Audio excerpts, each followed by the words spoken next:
Well folks, hope you like the little introduction there, and again it's time for my bit of Saturday evening Ed Wank from Toronto. The little intro there you just saw was some of the windows on a big shop called the Bay on Queen, and basically it's the Hudson's Bay Company, which is regarded as the oldest company in Canada, and it was founded in the early to mid 1600s, initially as a fur trapping and trading sort of company. So I mean, it's come a long way since those days. So anyway, the morning started as usual, really early, and getting the first bus down. And of course it was the same fucking bus driver as last week, speeding down the road, saw me at the last second basically and slammed his brakes on, so I could get on the bus down to the streetcar stop on Queen East. After getting off the bus and busting for a fucking piss, I had to piss behind this fence, which was a little bit unnerving because there was a lot of fucking security lights, that came on, so I could have been caught in mid-flow, so to speak, by the old bill. But anyway, so round to the streetcar stop and stood there for a little bit, and then along come a streetcar, after I'd sort of body swerved a couple of beggars on the fucking ponts as usual, even at that time of the morning.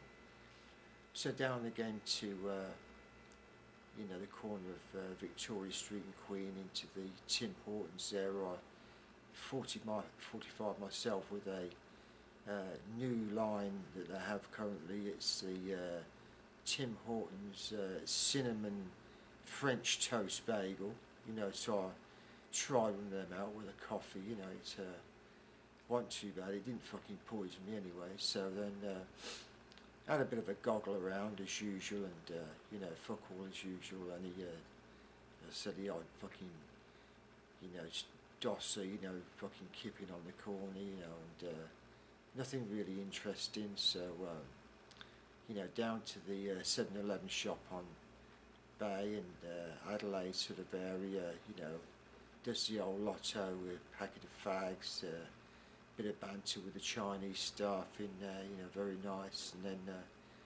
on then to my place of work, where I wanted to snoop on my manager's email, because I've actually applied for a job at a different location, and I've got a feeling he's going to put the fucking spanner in for me, so I already saw an email from the Human Resources Department on Thursday night stroke Friday morning regarding me being transferred, but as yet I couldn't see any reply from him.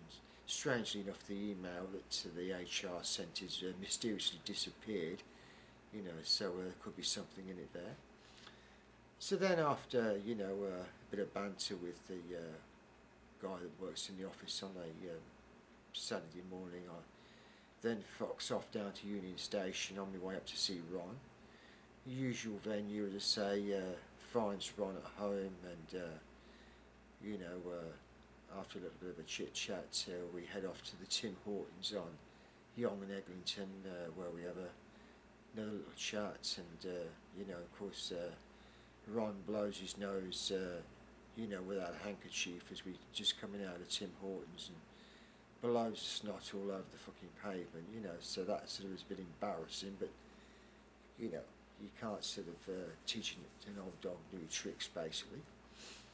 So then it was back down into the downtown core, where I had to go and see the doctor. You know, had to go into a walking clinic, which was well over an hour wait. It was a rather attractive blonde lady doctor that was rather nice, and you know, she you know, sort of gave me a few days supply of my painkilling tablets, you know, without too much of a fucking hoo-ha, you know, like some of these people make a big issue of it. So then it was out again, you know, thinking, what to do.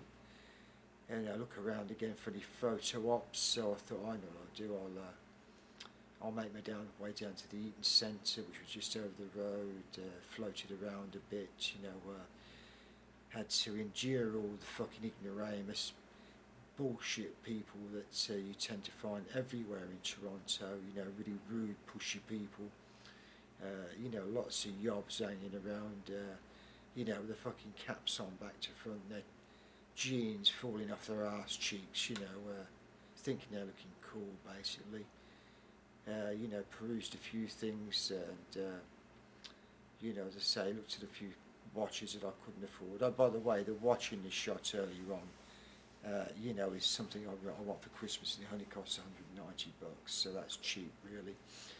So then, you know, I thought, I know what to do. I'll go down Queen West for a bit and head down to 401 Richmond to see what's going on down there, and I'm glad I did, because I bumped into a really nice musician sort of chap in this very interesting shop, which is part of the complex of 401 Richmond, whereby it's a sort of a museum and of musical instruments, and you know, they also sell them, and they represent a lot of independent instrument makers here in Canada and throughout the world.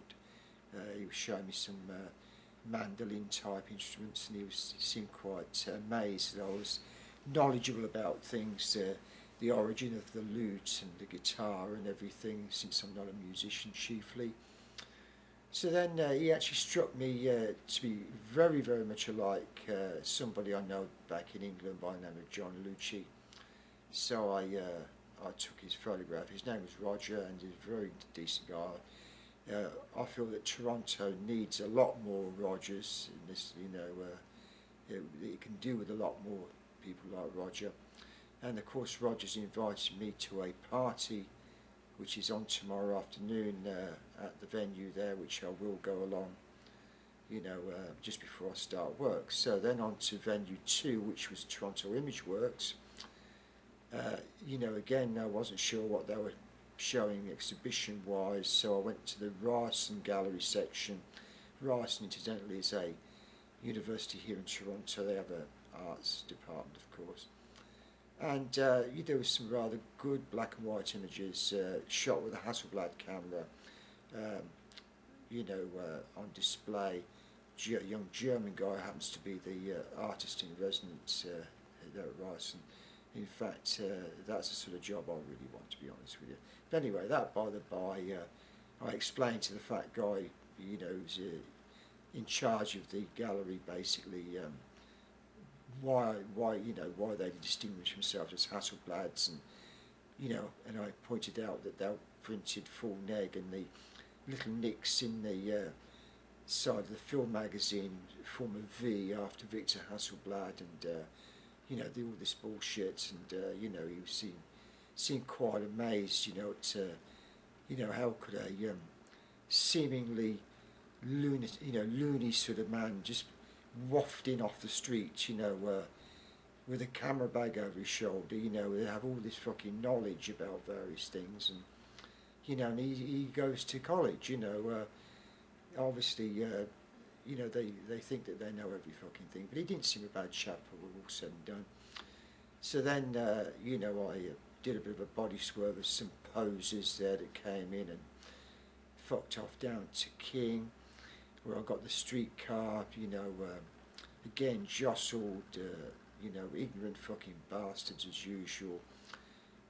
You know, thought, well, no, I'll stop off at this new supermarket on Front Street, which I did.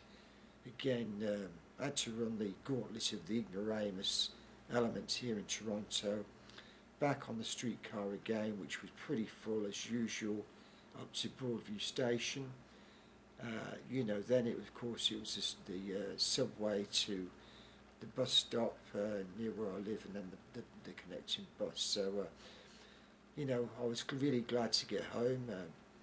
Pretty hungry by this time, you know, so I prepared myself some vegetarian sausages and potato and vegetables and stuff like that. So I'm looking forward to a piece of chocolate later on, and some nice orange juice, and you know, maybe process a few of the shots I did of Roger, and you know, just prepare for tomorrow.